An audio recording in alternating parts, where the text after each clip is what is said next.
Hello, everybody. Welcome to the Victron MPPT Solar Chargers webinar. I've got a fair bit to get through, so I'll kick it off now. Hopefully we won't have too many people who are waiting. Can everybody hear okay? Can you just put a message in the chat? Yep, great. And anything else we want to add before we kick off? Welcome to everybody. Thanks for joining us. That's a mute thing. Oh, that's the teeth. No, I'll just leave that muted.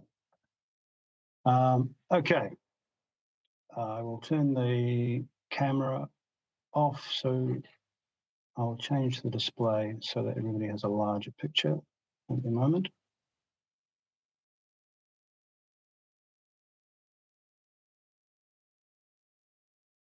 Okie doke.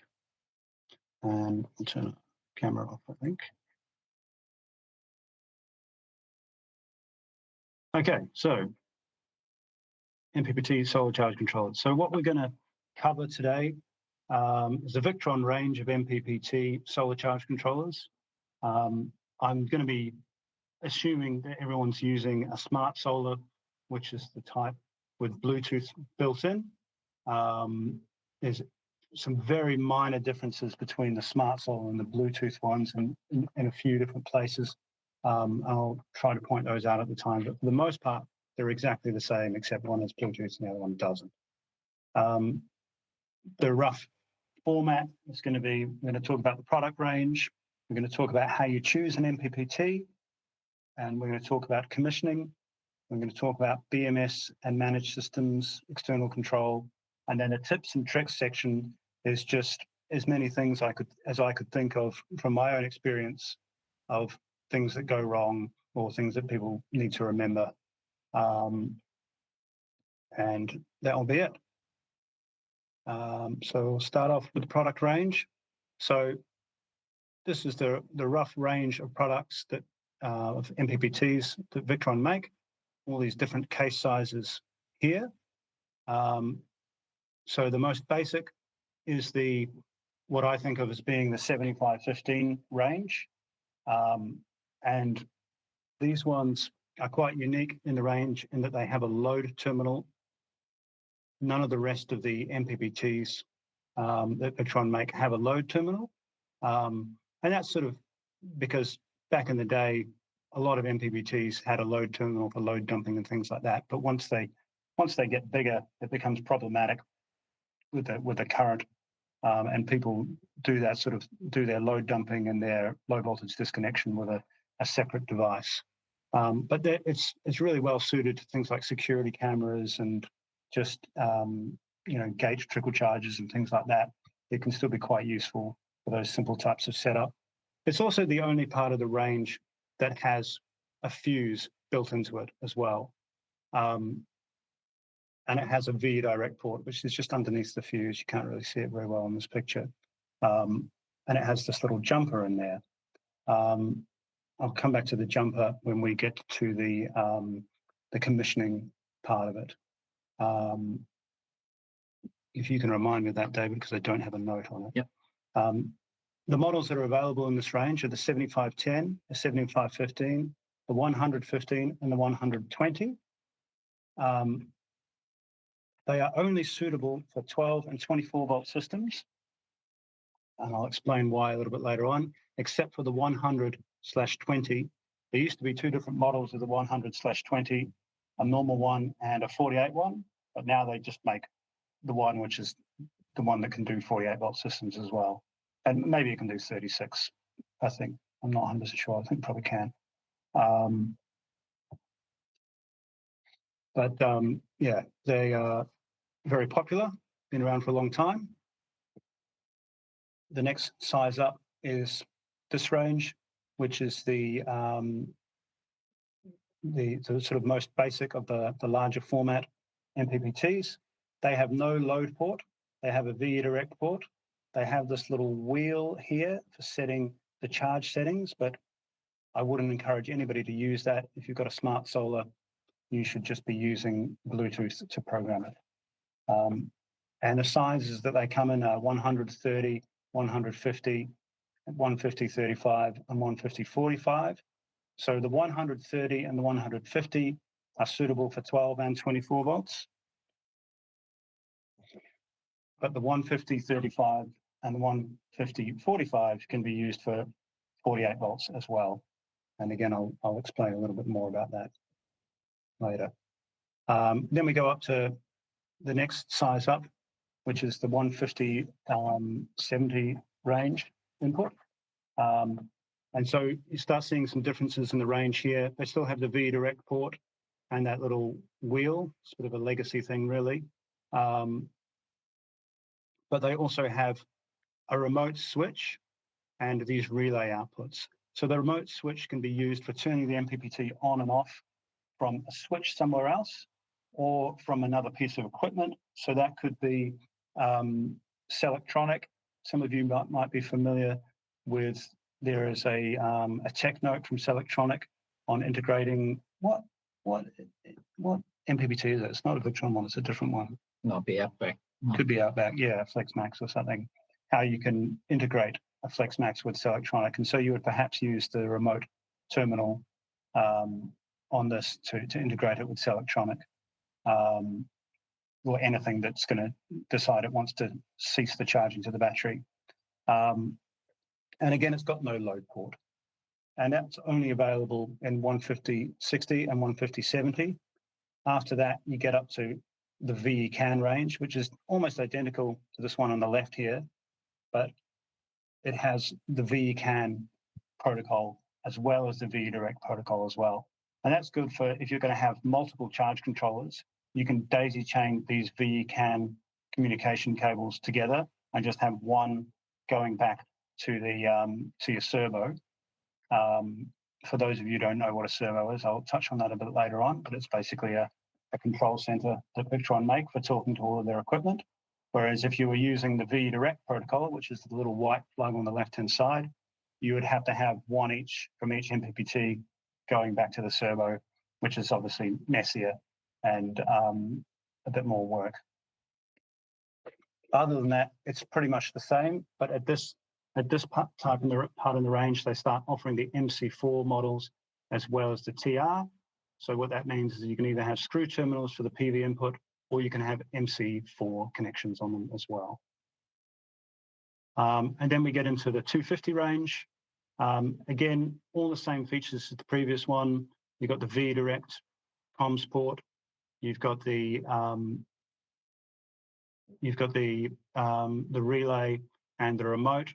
And there's also VE CAN versions of this. It's now on the next. And the remote has a little jumper, so it's on. Yes, if you remove that, you can turn it on and off remotely. Yeah, so that's an important point. It's not to pull that little remote jumper out on any of them that have it, because then it won't work. And it's on the because the cursor's not showing up on the screen. It's on the right-hand bottom side. I wonder if I can make the cursor show up. And again, no load port on these, and they go up to 250 volts input range and are suitable for up to 48 volts. And then the biggest one is the 450 range. There's the 450/100, 450/200. The only difference between them is the number of MPPTs and the output current. They have this orange connector for relay outputs, temperature sense, voltage sense, remote, and a remote on-off. And the auxiliaries, I think, are not used at the moment. Is that right? I think they're just there for future development, I think is the case. There's no VE direct port on these. It has one, but it doesn't work, is my understanding of it. Is that what you experience? I'm sure. Yeah. But you would normally use VE CAN with these. It's got multiple MPPT trackers, and currently a little bit hard to get hold of.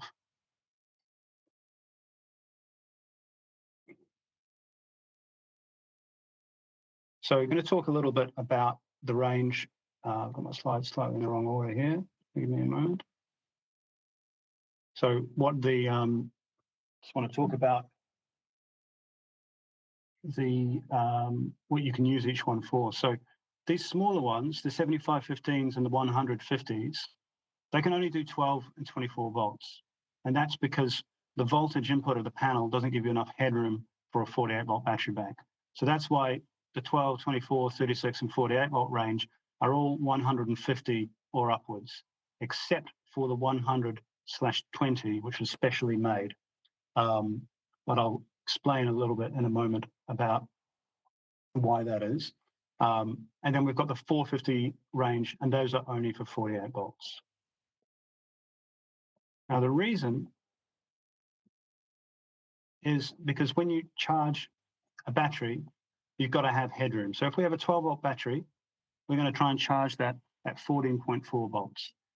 And so in order for the MPPT to do its job, to put 14.4 volts out, it's got to have a voltage greater than that coming in, because it's not like a DC to DC converter. It can't step it up.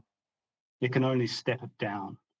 So you've got to have headroom of about 3 volts in a 12-volt arrangement in order for it to do its job. If you have a 48-volt battery bank, that needs to be charged up to, say, 52 volts. If you only have 36 volts on the input, even though the charger is capable of doing a 48-volt bank, if you only give it 36 volts, it won't be able to charge it because it can't step it up. That's a common mistake that people make with these, is that they have panels that are wired in parallel and they don't have enough voltage, and so they can't charge the battery. And this isn't quite as common these days, but it used to be quite common that panels that were sold as being 24-volt panels were actually only about 36 volts open circuit. And when you're charging lead-acid batteries, they were often a bit low in voltage and wouldn't be able to do the full range of the charging. Lithium's a bit more forgiving with that, but it was a common mistake that used to be made back in the day. The reason that you need voltage headroom is that we've got our circuit here. This is an MPPT circuit. If we want to put 14.4 on the output of our circuit, what are we going to have on the input? Well, if I put 14.4 into my MPPT, I'm probably only going to get 10 volts out because I've got all these resistors and all sorts of other components inside here doing work, transforming the voltage. There's going to be losses in there. So if you were designing a power supply for 14.4 volts output, you wouldn't start with 14 because you're never going to get 14.4 on the output. So we want to have 18 so we can get our 14 on the output.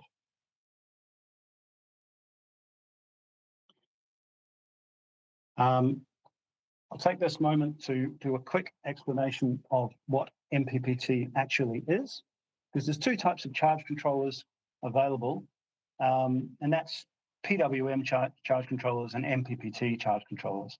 A lot of the time, people think that MPPT is just code for a solar charge controller, but it's actually a very specific type of solar charge controller. And so in order to explain what it does, I'm just going to give you a quick little lesson on how a solar panel works. So solar panels sort of have a unique property in that you can short circuit them and nothing bad will happen. If you take a panel outside and put it in the full sun and you short circuit it, you would get 0 volts and you get 5 amps from this imaginary panel I'm talking about. And if you went open circuit, that is the leads not connected to anything, you would measure 22 volts and 0 current, right? So we could think of that as being infinite resistance and no resistance. So the most voltage we'd ever going to get is 22, and the most current we'd ever get would be 5 in this scenario. Once you load the circuit, though, that's with any amount of resistance, you start to get a ratio between the two of them. So you've got, if we have a high resistance circuit, so that's closer towards open circuit, high resistance, we might get, say, 22 volts open circuit, and we might get 0.5 amps. So there's a lot of resistance in the circuit. The voltage stays nice and high, but not much current can go through. And then if we had a loaded circuit with a lower resistance, closer to the short circuit current, then we might get a lot of current, say 4.5 amps, but our voltage is going to be really low. we might only have 5 volts. So we know that power equals volts times amps. So if I have 22 volts by 0 amps, I get 0 watts. If I have 0 volts by 5 amps, I get 0 watts. But if I have 22 volts by 0.5 amps with my high resistance circuits, I get 11 watts. If I have 5 volts by 4.5 amps, I get 22 watts. Somewhere in between those two, there's going to be a sweet spot. Somewhere there's going to be a resistance value that gives you the ultimate ratio of voltage to current to gives you the most power. So 18 times 4 is 72 watts. And that's the most power that we can get out of the panel at that time for the amount of sunlight that's on it. And so that's what the maximum power point is. It's the point at which you can extract the most power from the panel. You can see there's a nice graph here I've stolen from somewhere else. You've got the voltage on the left and you've got the current on the right. And these are all the different points in between, with different resistance values. And there's a point on the knee there shows us the maximum power you can get it. Now, So it's tracking. well, no, we haven't got to tracking yet. This is just the maximum power point. Now, if this panel was in a lab, temperature controlled, with a big lamp on it, and the conditions never changed, we could just find out what this maximum power point was, what that unit of resistance, the input resistance to our charger needs to be, and we just set it and forget about it. And that's what a PWM charge controller would have. They would just have a sensible value for that input resistance, which just gets used all the time. The problem with a panel is that it responds to varying levels of light, and it responds to different temperature and the angle of the light as well. So as the amount of power increases and decreases with all of those environmental variables, the maximum power point changes as well. And it changes enough to be way off some of the time, and it'd be worth having an extra circuit to get this extra amount of power out of the panel. So it's basically just a variable resistor or potentiometer, and it's got a little bit of smarts in there, which is scanning the range all the time and finding the maximum power point. So that's why they call it maximum power point tracking. It's always finding that maximum power point.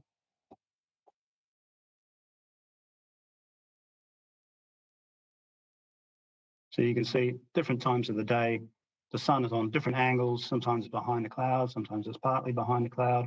The angle is different, the temperature is different. It's really all over the place. The way that I've often described it to people is it's a bit like the gears in a car. If your car has a certain amount of torque, that's pretty constant, but the conditions when you're driving change all the time. You need a different amount of torque when you're going up a hill to when you're going down a hill to when you're on the flat. And so you need gears to transform that into what is useful to you. And so panels are kind of like, MPPT trackers are kind of like gearboxes, taking what the sun or the panel is putting out and transforming that into what the battery needs, which is pretty constant.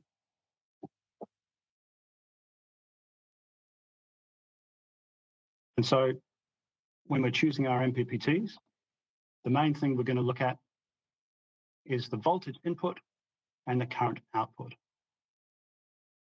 That's what cursor's working now. So, the cursor is working. That's good. So the voltage input is the highest VOC that you can have when you're designing your array for this panel. I haven't got a slide for this, but I'll go into a bit of detail about this because it's a pretty important point. If you say I have a 22 volts open circuit panel, or let's say to make things easier, let's say I have a panel which is 75 volts open circuit. That would be too close for this charge controller because that open circuit voltage is at standard test conditions. So that means a certain amount of light at a certain temperature. It's 1,000 watts per square meter, I think.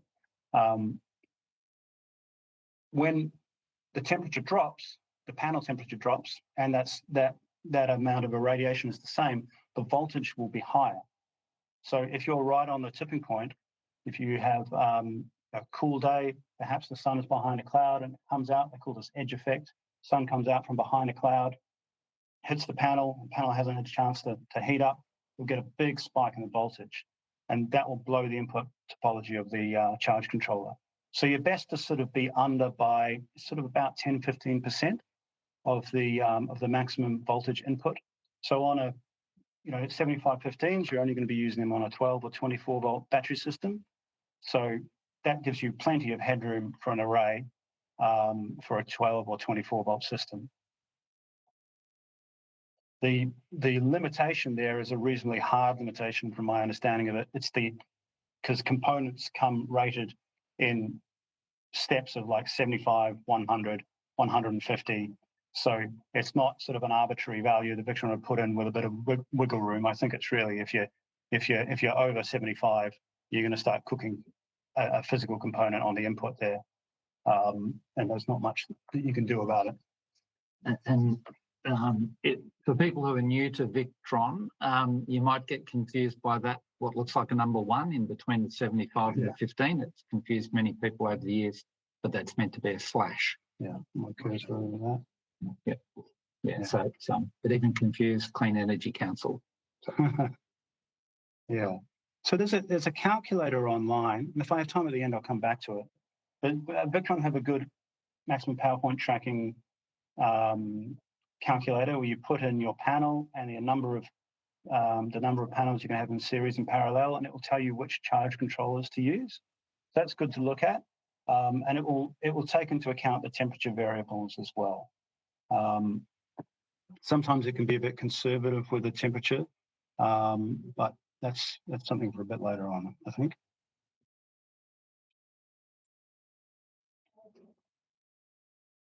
Already had this slide. So before we get into commissioning, I'll just say a little bit more about the choosing. Sorry, I don't know why I'm trying to go back.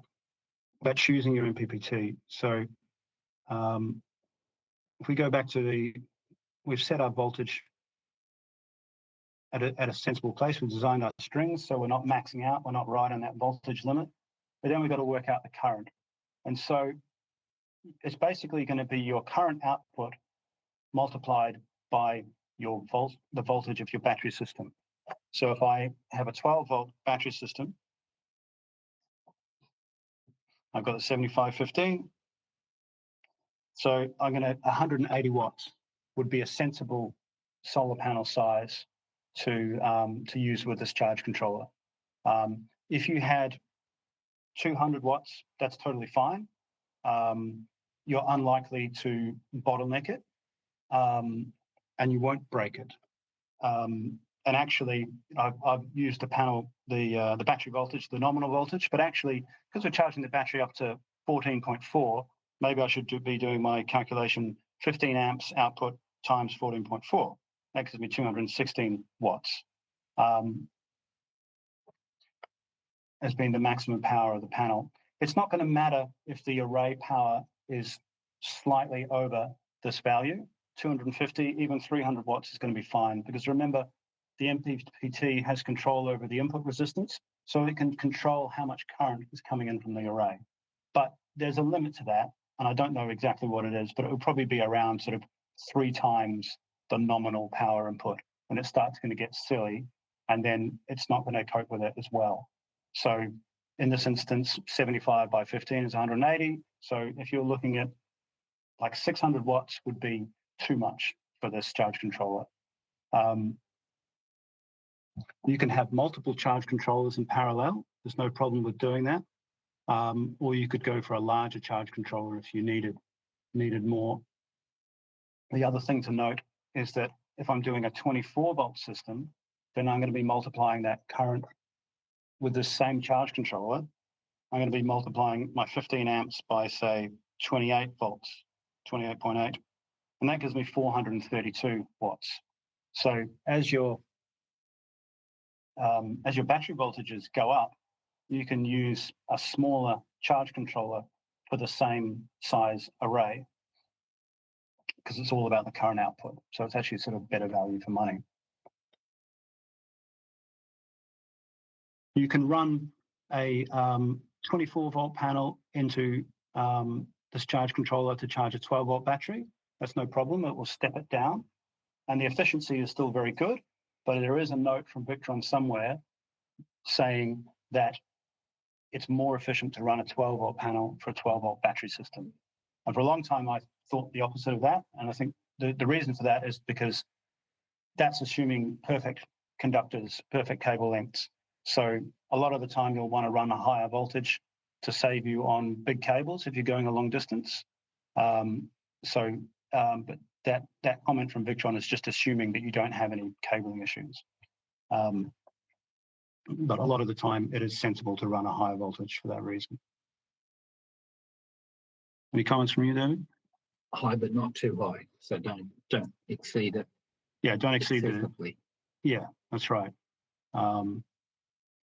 But it's pretty common, you know, with the 450 100s, 450 200s, they're still charging a 48-volt battery bank, you know, without any problems. They don't have efficiency issues. So it's not something I would worry about too much. You're more worried about cable losses than you are about the efficiency of that conversion, I think.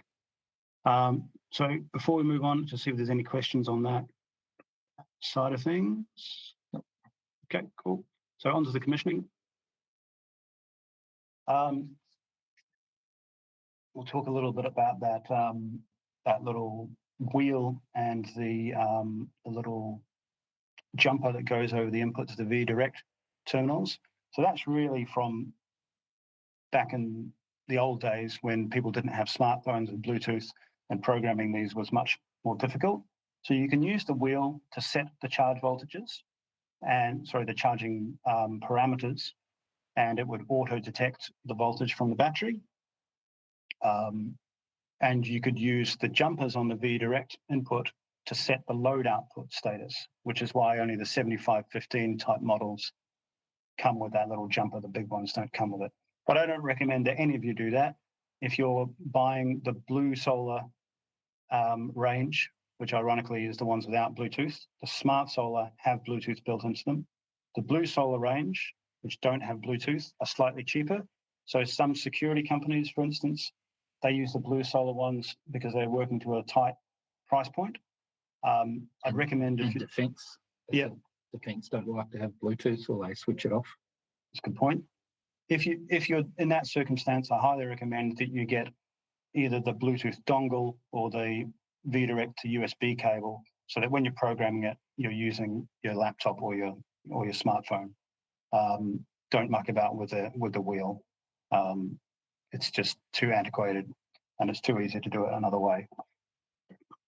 So we're in here into the app. The app is called Victron Connect. You can download it onto your phone, either Android or iOS, and you can have it on your laptop as well.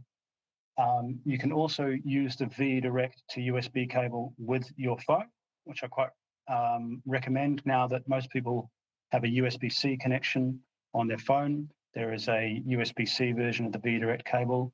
And if you're making a lot of systems, like the security guys might be making lots of boxes, and we all know that Victron's favorite thing to do is to release a firmware update. Seems to be their main thing to do.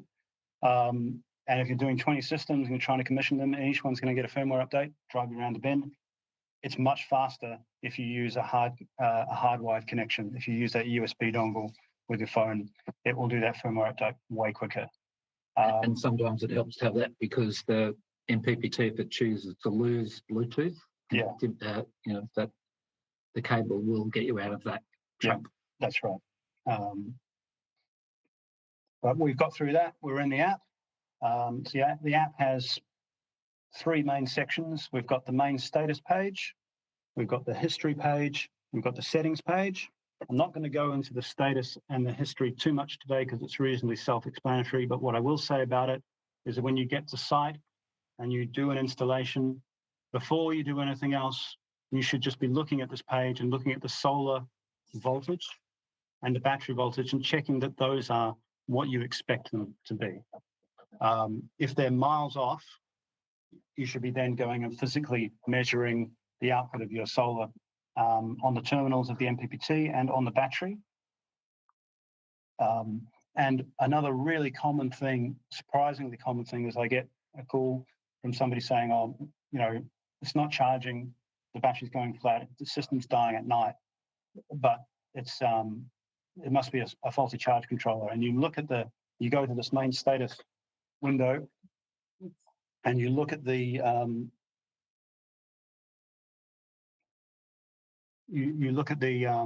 input voltage, and you've got input from solar, and you've got current output, and then you've got battery voltage. And if we scroll down, we'd see battery current as well. And it all looks like it's working fine, but the battery's dying at night. But what is a really common issue is that actually the fuse is blown to the battery, not the internal one like on the 7515, but the one could be actually that one as well. And so during the day, the solar is running the loads, and it goes into power supply mode. So it's got this voltage output, and so it's got history. It looks like it's all working fine, but then night comes and it just switches off, and the system goes offline. But when you're checking it during the day, they see the battery voltage. They assume that it's actually connected, and they've got voltage on one side of the circuit breaker, and they've got voltage on the other side of the circuit breaker. But actually, the voltages aren't the same voltage. So that's a really common one. Very first time, it took me ages to figure it out, and now I check for it every time. It happens quite often. Over onto the history tab here. If you can make that an arrow, it shows up if it's a dot. How do I make it an arrow? I think just by hitting escape or hitting escape. Well, part of the time it shows up as just a few little technical. Sorry, won't be a moment.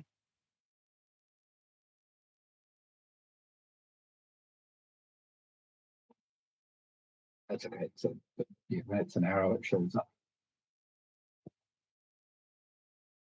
I have no idea why that is. Sorry, everybody. We'll make sure we have a good arrow next time. Why is our screen gone small?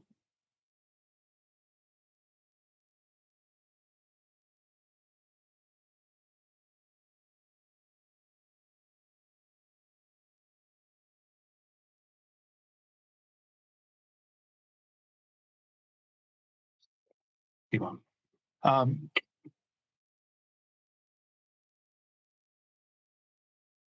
So we have the history window here.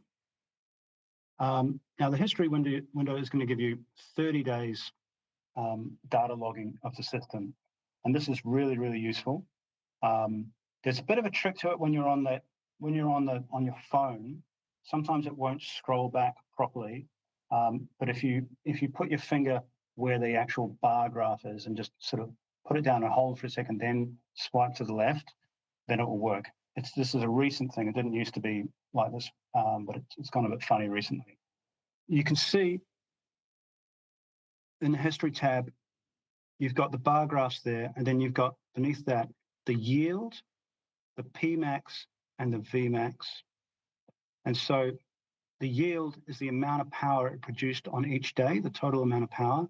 The Pmax is the most power the system produced on that, the panel produced in any one instant on that day. And the Vmax is the maximum voltage the MPPT saw from the panel. So that's really useful. If you've got somebody saying, "Oh, my system's not working properly," when you look at this, say I've got a 200 watt panel, if I see that the Pmax for each day is near to 200 watts, but the yield is low, that tells me that there's shading on the panel for some of the day, because it does get to 200 watts, so it will do its job fully, but it's obviously not doing it for very long. Whereas if I had a reasonable amount of yield, or sort of half the expected yields, but the Pmax was about half what I expected to see, then that would indicate maybe a poor connection or sort of partial shading throughout the whole day. So you can actually determine quite a lot from that. And then the Vmax If that is anything other than pretty close to the open circuit voltage, then again, you're going to have, that's probably a cabling issue. Then down to the battery, you've got the maximum voltage that the battery's been each day and the minimum voltage. So maximum is going to be whatever your absorption is, if it's getting full each day, and then if it's not, it's going to be lower than that. So that gives you a good idea of what state of charge it's getting to and the pattern of that over your 30 days. And then the minimum tells you how low it's going. And that scenario I explained earlier, when there's actually a fuse that's been disconnected and it's not actually connected to the battery, in that scenario, a real telltale sign is you'll have like 0 volts or 1 volt for the minimum. So it could be that the battery is totally cactus and it genuinely is going to 0 volts at night, less likely with a lithium battery. But it could be that its battery is just not connected at all, in which case you'll see a value like that. You've also got this errors tab. And so if there's any actual problems with the charge controller, it will have a little pop-up here, and you click on that and it will give you what error message it had on that day. It could be over voltage, or it could be some sort of internal error. There is a sharing button. I think I took these screenshots from the PC-based app, so it doesn't have the sharing button, but up just below where it says trends, between that little save button and that little reset button, there's normally a sharing button. That's another really, really useful feature that you can use. You just click that and you can text or email it to someone like myself, and it will give a CSV spreadsheet output of the last 30 days history to whoever you're sending it to, and then they can look at that data remotely. So that can be a really quick way. If you're on site, you sent somebody on site to look at something and they're not so experienced, you can get them to send that data to you or send it to somebody like myself who's helping you out. And that makes things a lot easier, and it can be really quick.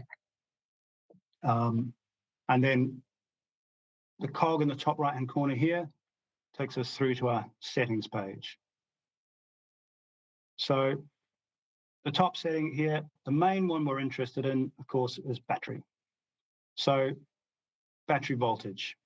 It will auto-detect the battery voltage, but you should set it anyway. I'll explain at the end a scenario that causes some problems when that doesn't happen, but you should just always check it and set it. The next variable is the max charge current. There's not many scenarios where you would want to reduce that. It comes set at the maximum available for the MPPT. But if you had a battery that couldn't take that much charge, so you're using a 7515 on a very small battery that you only want to sort of put 3 amps into it, then you could change the max charge current in this scenario here. Charger enabled, well, you nearly always want to have that on, but if you don't have it on, you have it as basically a power supply, and it'll put out a set voltage. The battery presets, I think what I'm going to do is I'm going to open up Victron Connect, and I'm going to go into the demo library and do this from there, because I think it's going to work better. Present something else.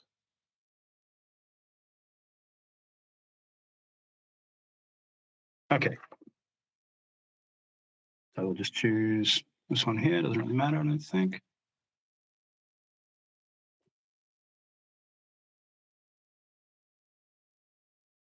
Okay. We've got our settings over here. We can see the history nicely displayed along here.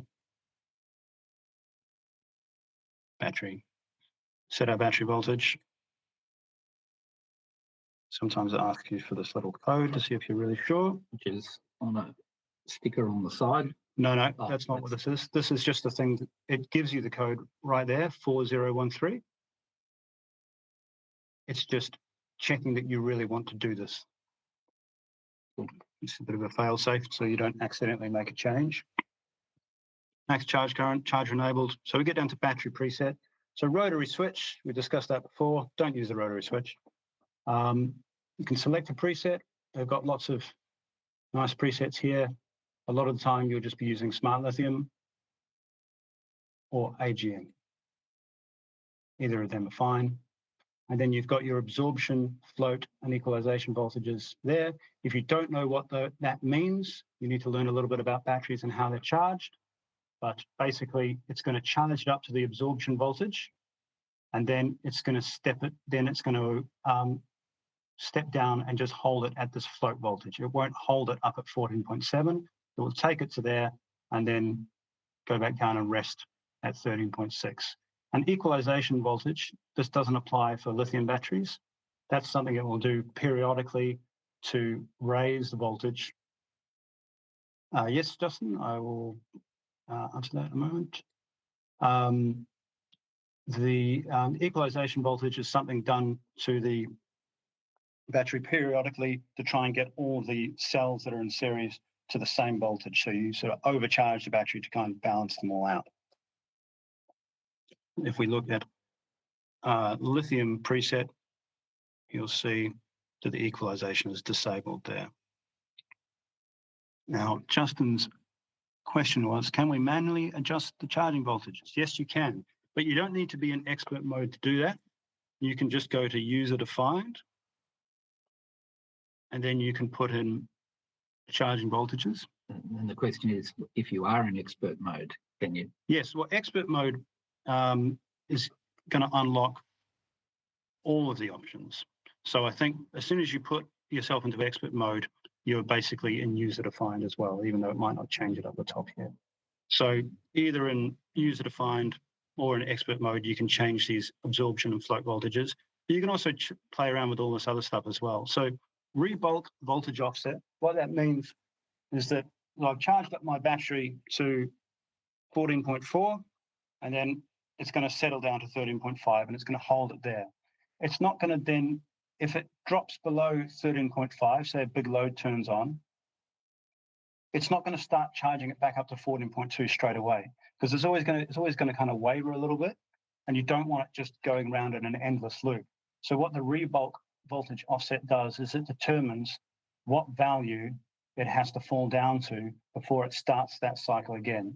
So it's set at 0.1 volts here. So that means it would have to get down to 13.4 volts before it started the entire cycle again and would go up to 14.2 and settle down to 13.5. That's quite a tight bandwidth that it's got here.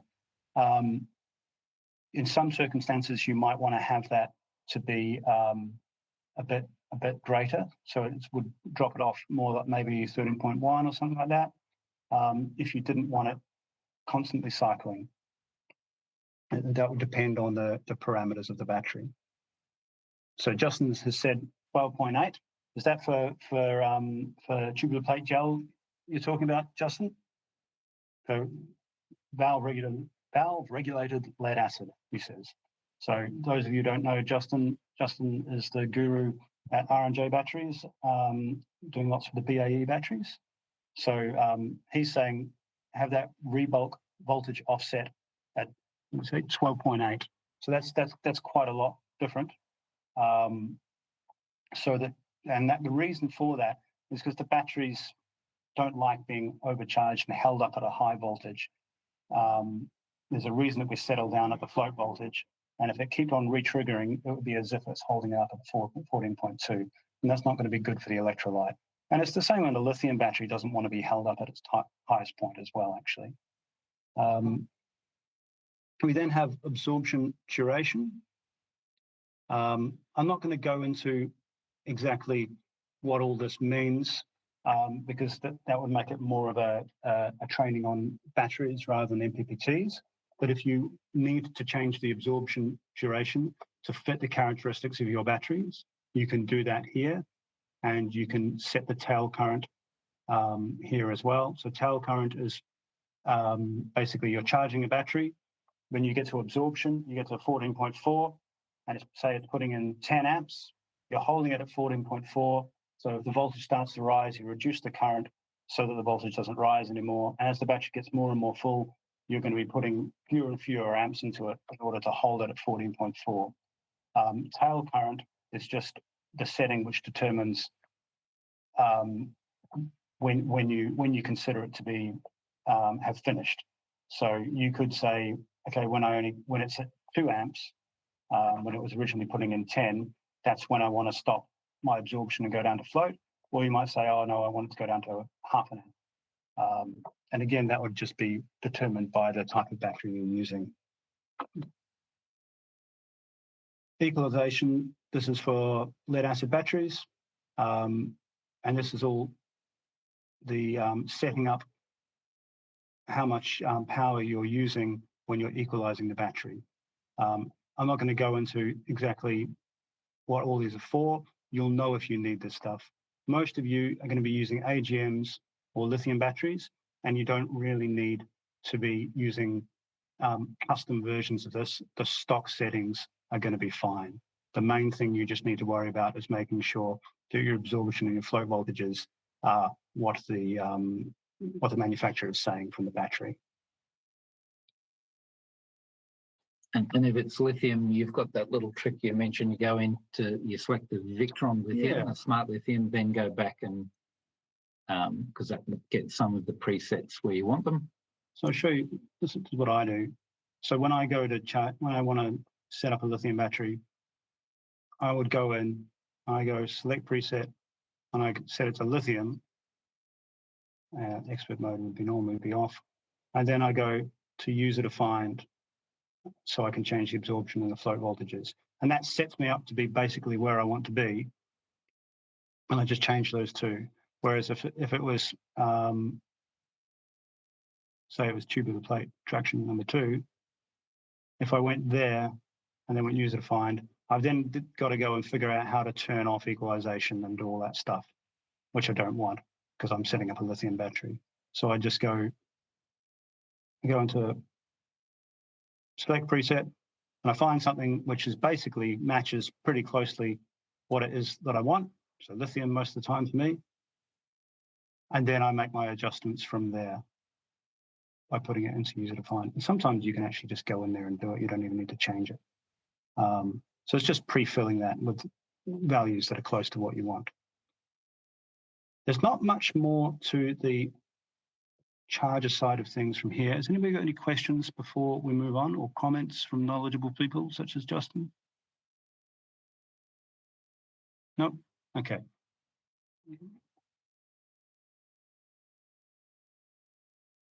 Load output. So only the 7515s and similar models like the 100/20, only those have a load output terminal on them. If it does have a load output terminal, you can control it in this menu here. There's a bunch of options here. There's always off, which I think is pretty self-explanatory. There's always on. Same. I wouldn't recommend you use always on, because that means it will just allow the load to completely discharge the battery. So don't ever use that one. Battery life is an algorithm, which my understanding of it is that it will sometimes turn the loads off if there hasn't been a full charge on the battery for a certain number of days.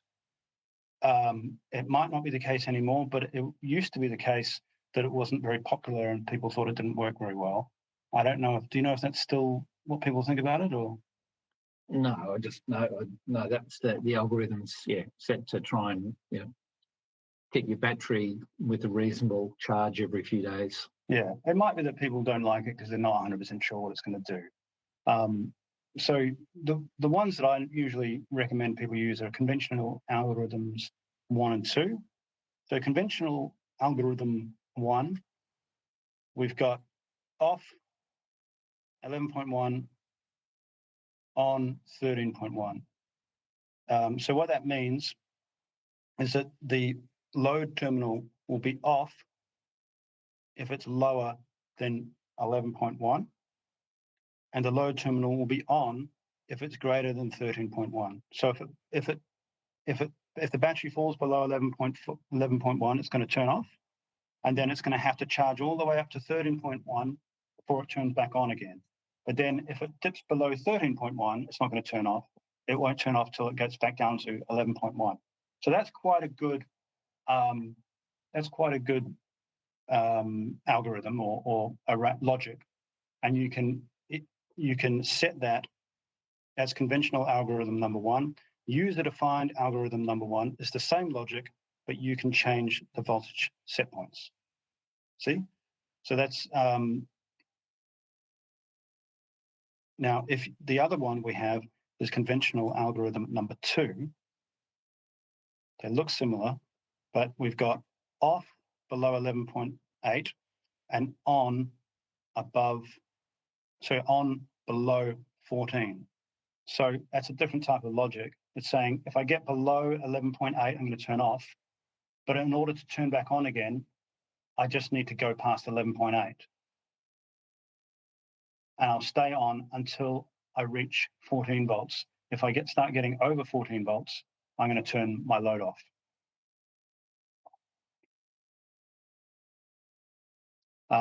That's a less useful one, I think. I'm not sure what an application you would have when you would want to turn it off when the battery is. I suppose protecting your DC load.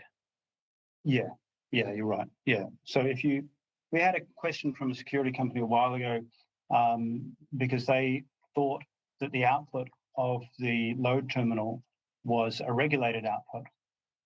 It's not regulated. It will be whatever the battery voltage is. So yeah, but most things that you'd be running off a battery, like security cameras, they take a wide range.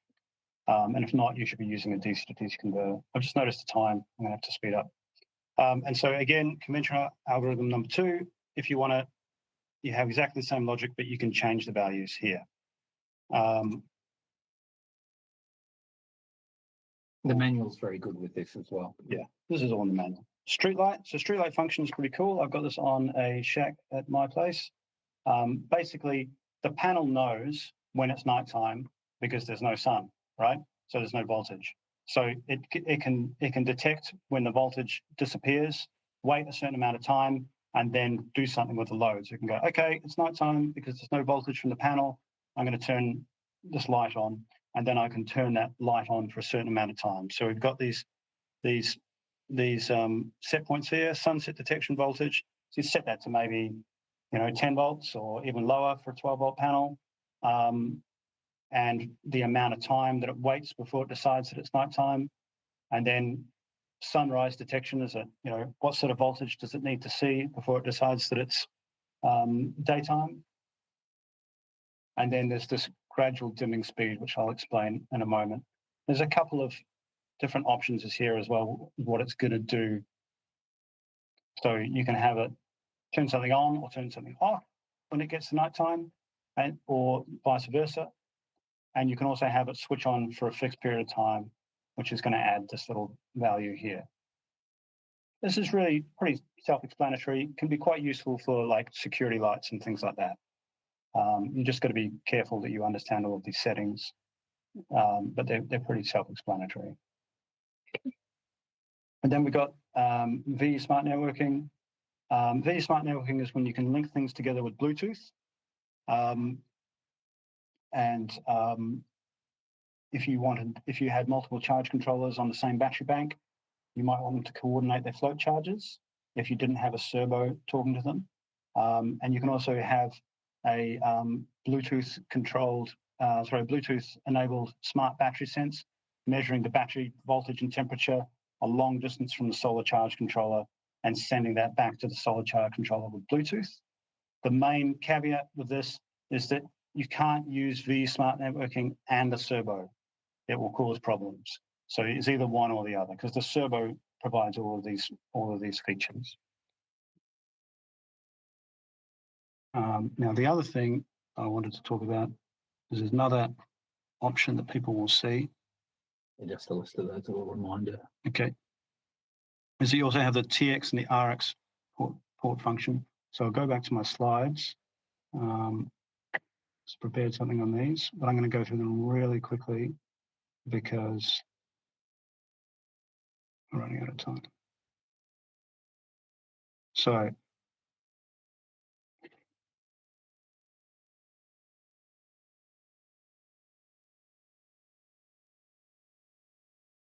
the TX port function can be used to control external pieces of equipment. So you can use it for light dimming with pulse width modulation, and you can use it for a virtual load output. So you can use the TX port function to turn a load on and off. if you're using one that doesn't have a load terminal. So you could link it to a Victron Battery Protect or some other relay. The way it's done is using one of these cables. So it's a V-direct cable that goes to a little voltage output thing.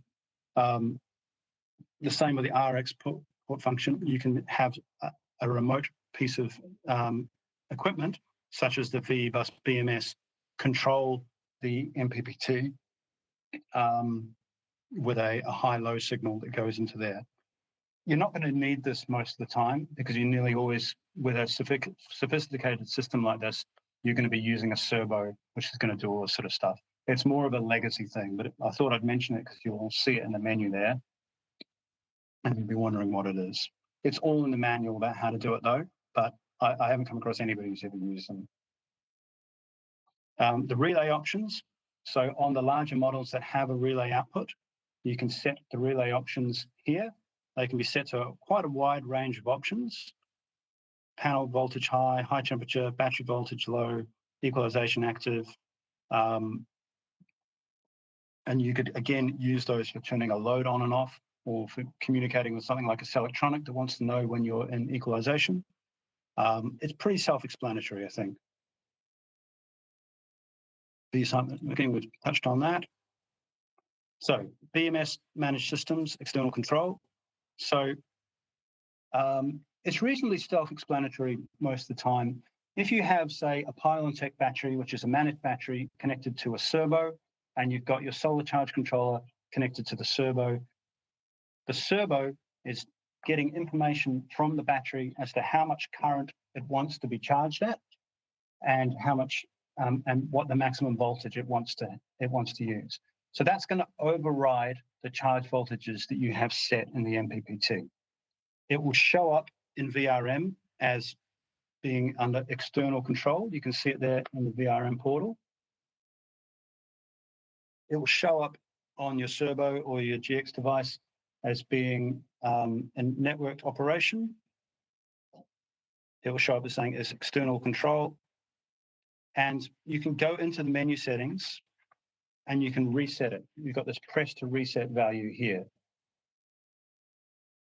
The scenario where you might want to do that is, so I had a setting which had a system which customer had with a Pylon-Tech battery, and the battery had gone into low voltage disconnection because it wasn't getting enough solar. And because the battery had turned off, it wasn't sending an allow to charge setting signal to the servo. So the servo wasn't allowing the MPPT to charge the battery. And so the system was still firing on during the day because the panel would come on, it would put out voltage, the servo would turn on, but it would not charge it properly, it would just hover. So we went in and we pressed reset, and then it started charging the battery and it woke the battery up. And then after not very long, it just reverted back to that same network state, because if it keeps seeing the Pylon-Tech attached to the system, then it's going to go back to network control. And that would be the same with Bloom or Discover batteries and other managed batteries too. In Victron Connect, it's the same thing. It will show up in the device list as external control, and when you go through into the settings, you'll see BMS control, and you can reset it from there as well. So you could do that with the Bluetooth app if you're standing next to it, or through VRM. You could, if you log into VRM on your Victron Connect app, then you can access Victron Connect remotely, which is a relatively new feature, which is really useful. And you'll be able to look at all this here. The really important thing about external control is that whilst it's taking over the MPPT, or the MPPY, as I've written here by mistake, the really important thing is that you should always set your charge voltages anyway, even though they're being controlled by the BMS. And that's because it can lose comms.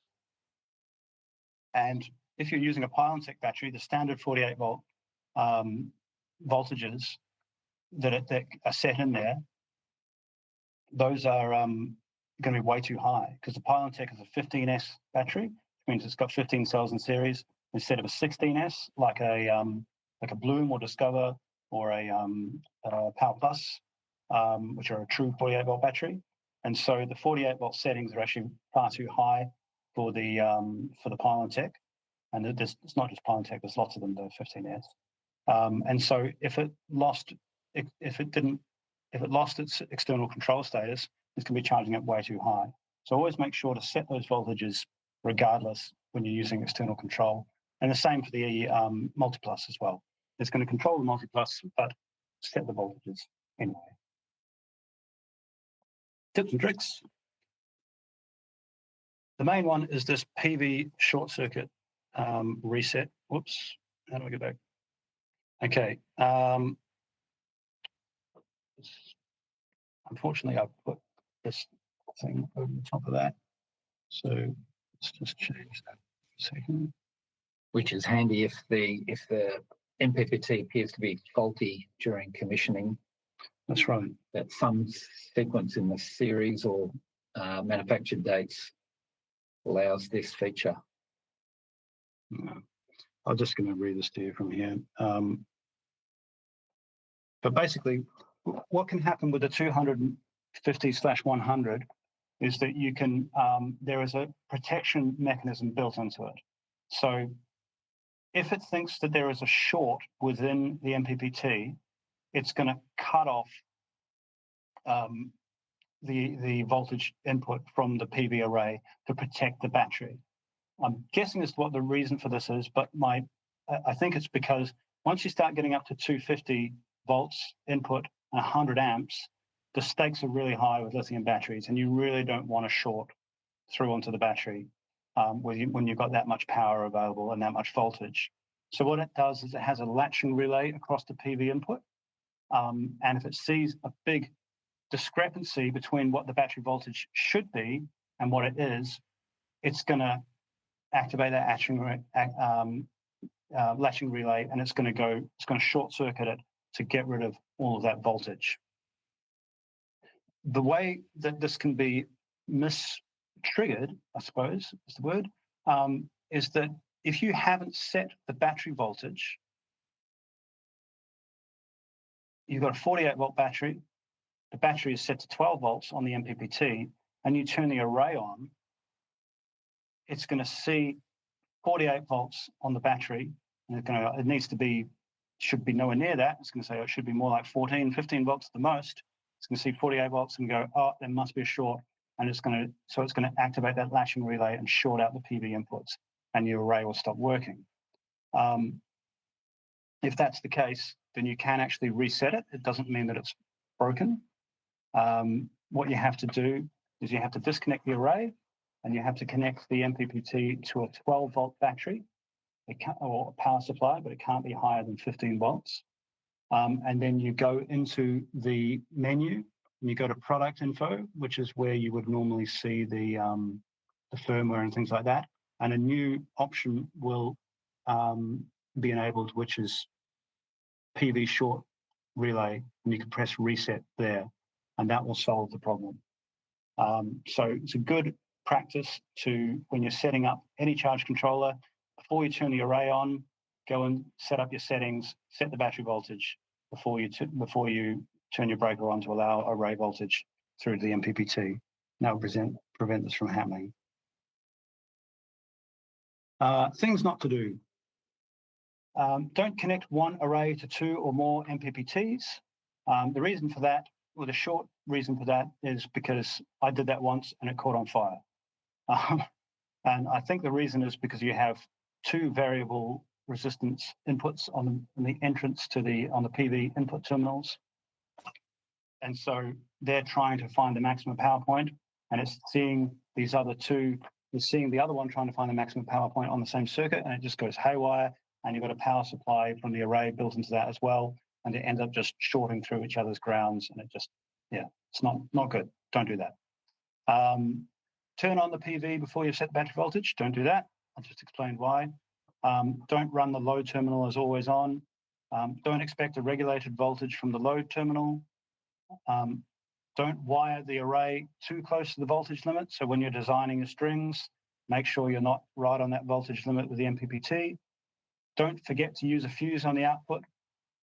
Don't forget to program battery voltage when using managed batteries. I've put expected regulated output twice. Always on is for water pumps, etc., without battery backup.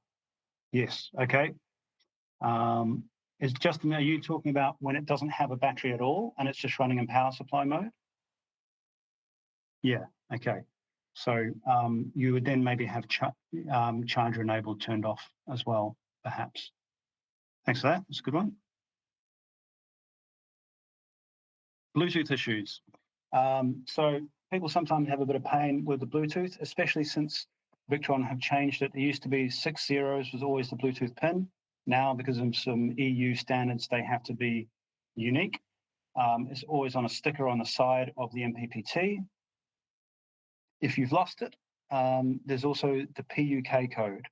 So when you're looking at Victron Connect, when you have the list of devices, there's 3 little dots to the right-hand side of that. If you press that, it will allow you to reset the Bluetooth code, and it will ask you for the PUK code. That is written on the side of the MPPT. Which is very hard to see in an Easy Solar.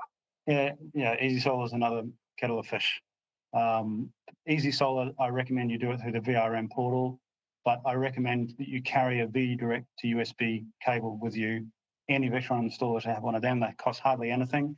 And then if all else fails, you can just take the top cover off and plug that in and program it that way. If you're having issues with the Bluetooth, another thing to try is to delete the Bluetooth instance of that MPPT on your phone. So you go into your phone's Bluetooth menu, and it'll have everything you've ever connected to in your whole life in that list there. For me, it's incredibly long.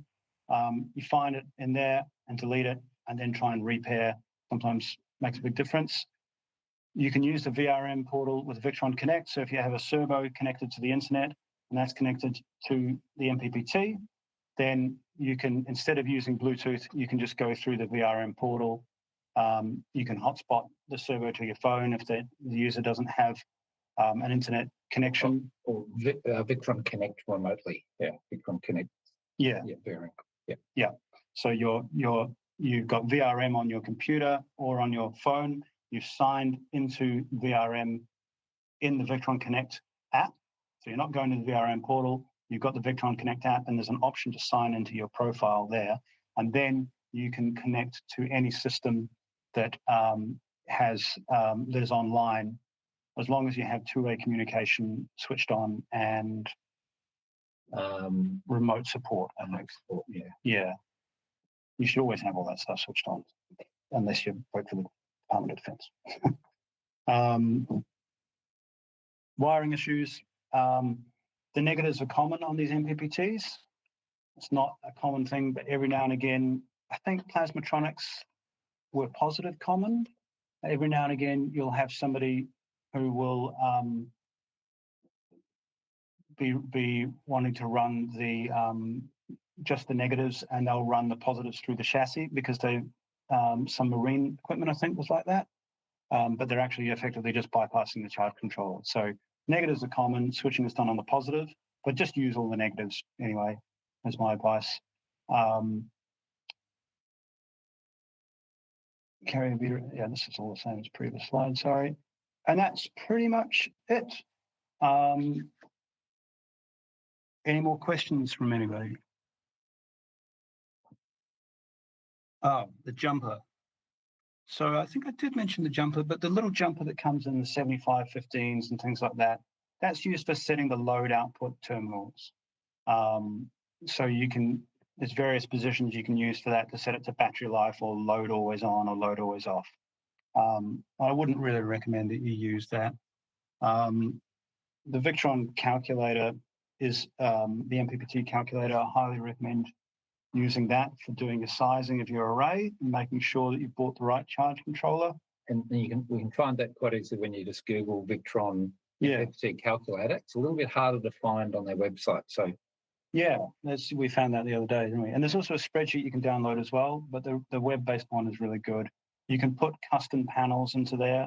I think you can even, I think there's even a version you can download as a program and sign in and save your panels. It's very similar to all the other companies that have solar design tools like Fronius, but it's got lots of the main brand panels are in there already. One interesting side note to that is that there's a Fronius white paper which explains that when you're setting the temperature range for your solar array in a country like Australia, if the ambient temperature is going to get down to -10, for instance, say you're in Tassie, your array is never going to be -10.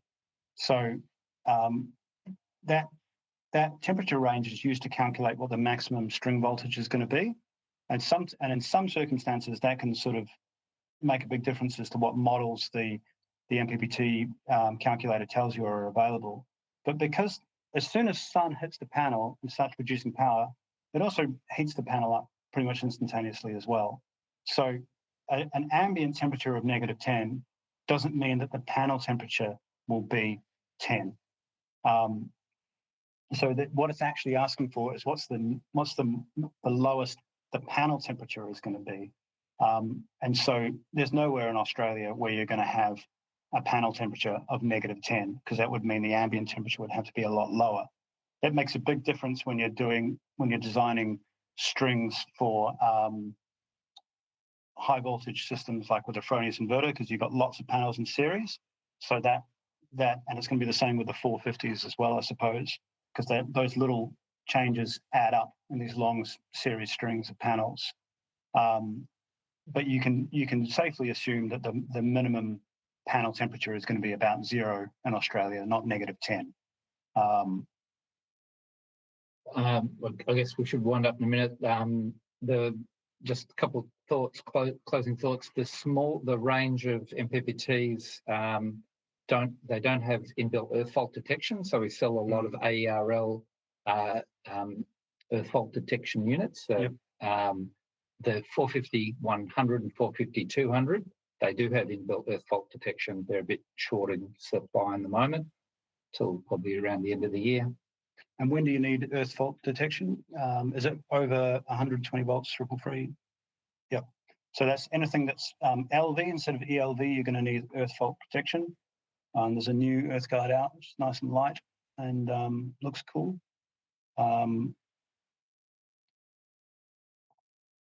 Okay, this is recorded, so if you are keen to get a copy of this, or we'll make this available. Yep, I'll send out an email to a link to it or something. And do we have ETA on the 450, 100s and 200s? It's around towards the end of the year. Yeah. Okay. Yeah, nothing set in stone though.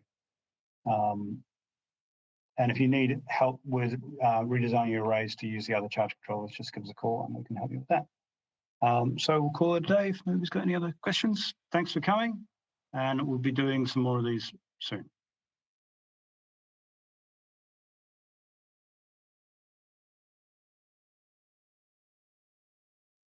Thanks, everyone.